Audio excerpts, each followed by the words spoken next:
Survey লাইফলাইনে আপনাদের সকলকে স্বাগত। আজকে আমরা চেন সার্ভের আমরা কিভাবে রেঞ্জিং রড দিয়ে একটা স্ট্রেট লাইন বা রেঞ্জিং করব, ডাইরেক্ট রেঞ্জিং করব, সেটা আমরা শিখব। এখানে একটা রেঞ্জিং রড দেখতে পাচ্ছ আছে, ঠিক আছে, এবং আরেকটা দেখো ওইখানে রেঞ্জিং রডটা আছে।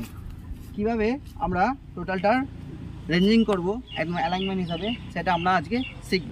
প্রথমত কী করতে হবে, চোখের আই এস্টিমেশন করতে হবে। কি এই যে ওটা ফিক্স পয়েন্ট আছে, এটাও ফিক্স পয়েন্ট আছে, তো মধ্যিখানে একজনকে ধরতে হবে। একজন চলে যাও, এই লাইন বরাবর চলে যাও, ওই পয়েন্টের এক্সপেক্টে, কোয়েলের পয়েন্টের এক্সপেক্টে, ঠিক আছে। তো রেঞ্জিং করতে গেলে আমাদের তিনটে রেঞ্জিং রডের প্রয়োজন হয়। একটা রেঞ্জিং রড, দ্বিতীয় নম্বর রেঞ্জিং রড এবং তৃতীয় নম্বর রেঞ্জিং রড। তো কীভাবে রেঞ্জিং করবো দেখে নাও, করো।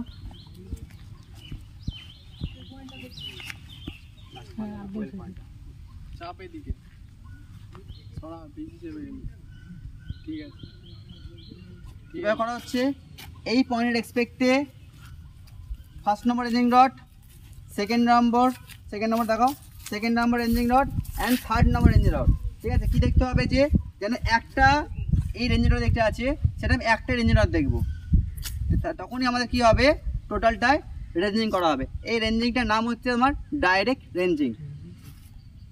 এটা যখন দেখবো আমরা খালি চোখে, তিনটেই কিন্তু একই লাইন দেখতে পাচ্ছি, ঠিক আছে। 1 নম্বর 2 নম্বর 3 একই হবে, তাহলে কী হচ্ছে, তোমার এটা লাইনটা কী আছে, স্ট্রেট আছে। এই প্রসেসটাকে বলা হয় ডাইরেক্ট রেঞ্জিং। এটা কিসের মাধ্যমে করবো, রেঞ্জিং রডের মাধ্যমে করব। এই ডাইরেক্ট রেঞ্জিং করতে গেলে আমাদের মিনিমাম কতগুলো রেঞ্জিং রডের প্রয়োজন হয়, তিনটে প্রয়োজন হয়, ঠিক আছে।